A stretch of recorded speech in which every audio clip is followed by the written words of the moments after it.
Oh no! Yeah, boy. It was at this moment that he knew. He fucked up. Another Sunday, another Mushoku Tensei episode. I can't believe we're already 8 episodes deep. Core Run will end in a few weeks. I'll be reading the light novels at that point because 6 months for the second core is way too long. But at the same time, it gives the studio plenty of time to polish the second core. So I'm all for it. Quick disclaimer, I have read volumes 1 through 6 of the light novels, so my review here will be based on that and the anime. We start the episode with Rudeus and his antics again. When Linnea calls Rudeus a starving wolf, it reminds me of when Ghislaine told a certain story about the ring she received from her mother, saying something like the wearer of the ring protects its user from starving wolves or something like that. It seems like a common term used by the beastfolk to refer to someone extremely horny. We get to see more of Cliff in this episode. Boy, ain't no way, boy.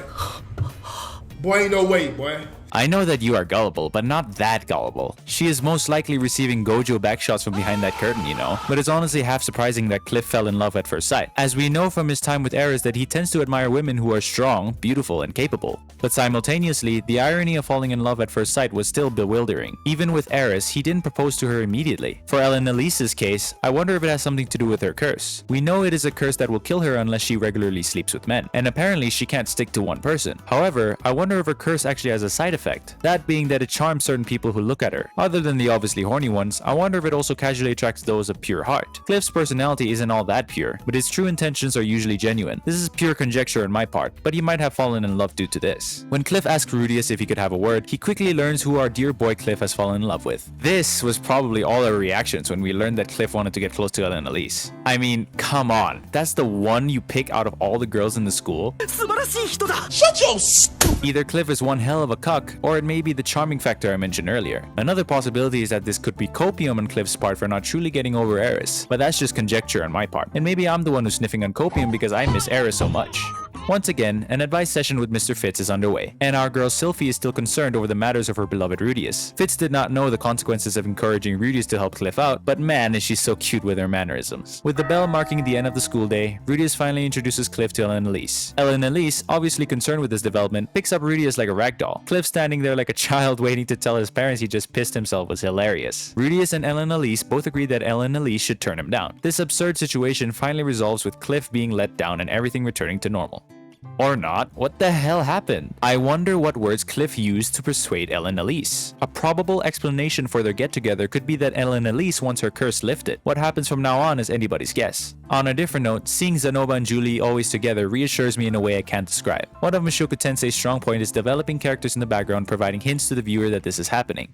There is a festival occurring in the city of Sharia. The wheat, mead, and women dancing in particular dresses reminds me of some sort of harvest festival typical of Eastern Europe. I found information stating that Balkan folk and traditional Lithuanian dresses inspire it. The vibes even reminded me of the harvest festival from Spice and Wolf. Coincidentally, we learned that the beast men and women engage in duels during the fall, a mating season of sorts. It makes more sense why a harvest festival is happening in Sharia. Furthermore, beast folk's mating season was mentioned in volume 4 of the light novel. It's a nice callback detail added for light novel readers. Also, for your information, that is what a dragonfly mating looks like. The more you know. When Rudeus gets called out by someone to challenge him to a duel, we see a peculiar looking character that combines Eris and Roxy. Her sword handle looks very similar to the one Eris has. Either way, Rudeus has a lot of things on his plate. Rudeus is once again looking for advice from Fitz. His overexcitement to hear that there's a girl in line among all the burly men made Sylphie do the cute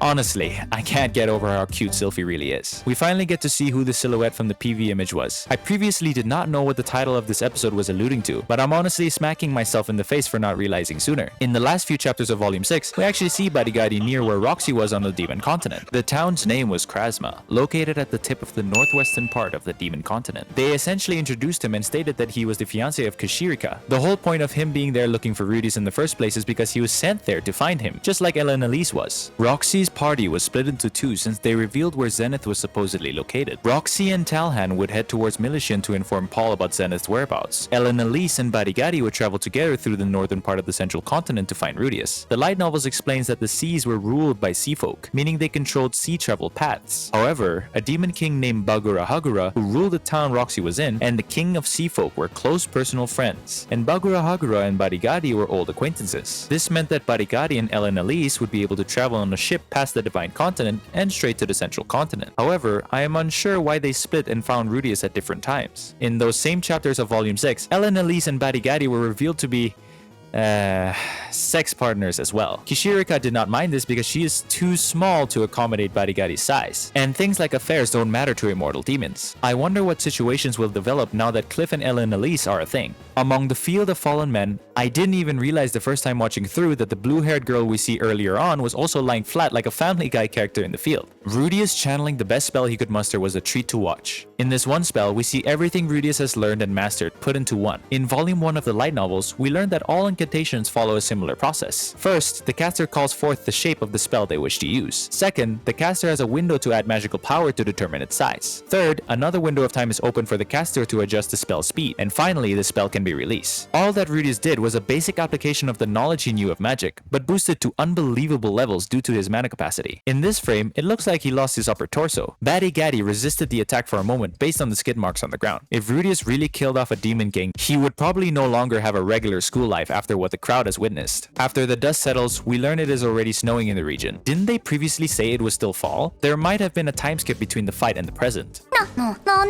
The episode ends with Rudeus having no hesitation touching Linnea again, just like how it started. To everyone's surprise, the class now has an overly sized student, Badigadi. Rudeus' troubles are far from over. Overall, this episode was an exciting and informational episode that keeps bringing up my opinion of the show. I really love Badigadi's voice actor and personality. It fits him really well. Cliff and Elinalise being a thing completely caught me off guard, and I look forward to how Cliff handles her promiscuous personality, especially since her old sex friend is now in the mix. But the next episode of Mushoku Tensei will absolutely be important. It's titled The White Mask. We all know who that's referring to. Thank you for watching. It's a joy to upload and have people discuss what I say. All the support has been unreal. I'm looking forward to sharing more content with all of you.